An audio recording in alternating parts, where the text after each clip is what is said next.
is up mga kapandit sa mga kapandit. Ngayon naman is papakita ko sa inyo kung anong gamit itong SSD na to. So ito pala ay ang ating cover steering lock C na SSD.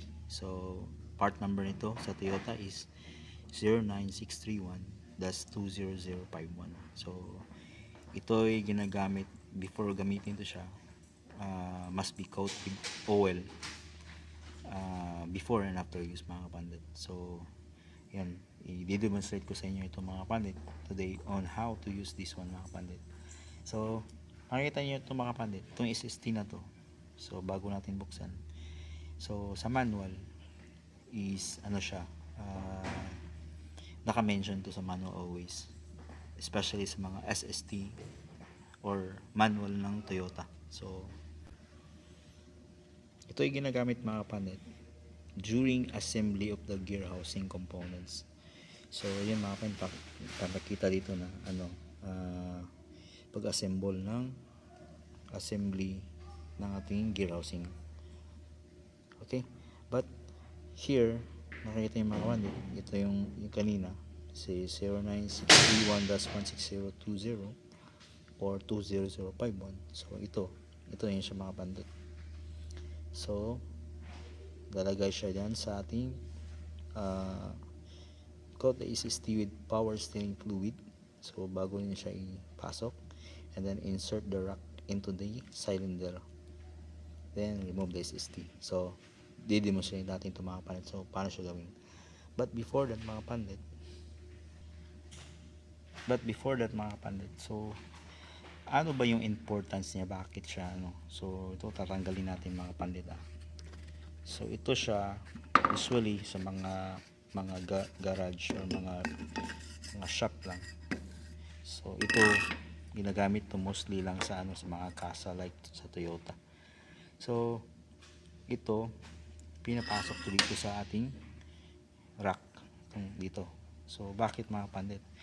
So sa mga mga garage lang, so ginagamitan to na hindi natin i-Englishin. So ito usually ginagamit dito is yung kapote. Okay, so kayo na bahala tawag nito ano bang English ng kapote. So bakit mga kapandit? Dahil ito ay nakakasira ng ating oil seal. So bakit naman? So kasi papakita ko sa inyo mga kapandit, ito yung natin sa housing na to. So yun mga kapandit, ito yung housing ng ating steering. Okay, so loob nito mga kapandit, ito yung binuksan na natin, so para hindi na magtagal. So yan, makikita nyo mga kapandit, may dalawang set of oil seal tong ating housing. Okay, yan makikita nyo yung itim na yan, itim na bilog na yan, yan yung oil seal. So para hindi masira yung natin yung oil seal, kasi dalawang oil seal kasi, dito tsaka dito. So ito dito na banda tsaka dito na banda, kasi yung oil seal separate ng ating chamber nito. Isa itong chamber na to tsaka chamber na to, kasi ito ang movement nito is left and right, ganyan. Okay, ito yan mga kapandit. So ang movement niya is ganyan. Okay, so ito yung bali chamber nito, one chamber, and ito one chamber. So kaya meron siyang fluid force dito tsaka dito na chamber. So ang nagsiseparate niyan is the oil seal, yan dito. Okay, so pag assemble mo ng nito mga kapandit, ng itong rack na to or itong shaft. Okay, so dapat di masira itong oil seal dyan. Yan, oil seal yan dyan mga kapandit. So to protect that one, we will use this SSD dito, pasok sa ating rack, ating shaft. Okay, so kaya mga kapandit, i-demonstrate natin mga kapandit.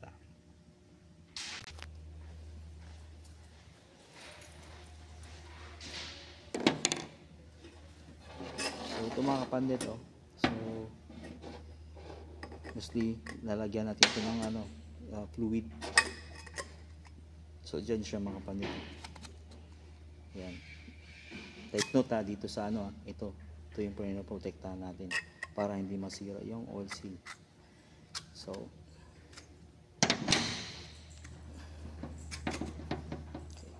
yan, so yan mga kapandit.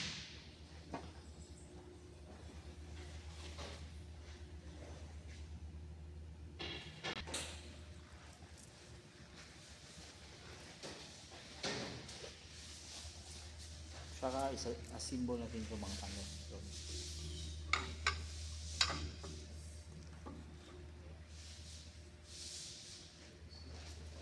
So makikita nyo, pakita ko sa inyo mga kapandit.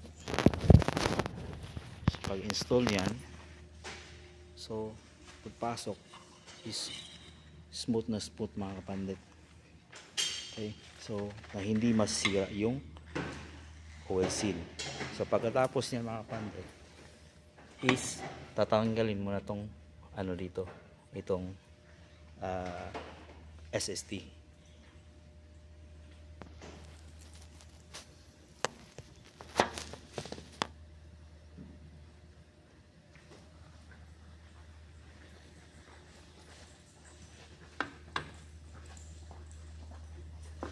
So medyo lang siya mga kapandit. Medyo kasi natin nilagyan ng oil, so dapat lagyan siya ng oil bago siya i-salpak.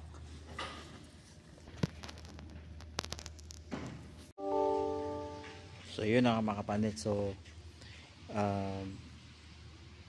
with the help of our also mas mainam mga kapandit, no, install natin siya sa kung ikaw lang yung gumagawa, so mas mainam na may bench vise ka. Tapos itong SST na to, so ito naman pwede naman itong i-fabricate but in Toyota we have also the SST para sa para sa activity natin or demonstration natin na to. So ito is another SST mga kapandit. So yun mga kapandit, so that's about it mga kapandit. So I hope na meron kayong natutunan naman mga kapandit sa when it comes to our SST, especially sa Toyota. So meron man sa ibang mga company, ibang mga brand ng sasakyan, meron naman silang SST nito. So but mostly ito yung the best and pinaka safest na pamamaraan ng pag-assemble or pag-install ng ating shaft, steering shaft sa ating housing para hindi masira yung oil seal natin mga kapandit. So yun mga kapandit, so that's about it, and salamat sa panonood, and we'll see you sa ating mga next content. So thank you, and please like and share and subscribe mga kapandit. So maraming salamat, and dito muna tayo mga kapandit, tatapusin natin yung video. Maraming salamat mga kapandit, and ciao muna.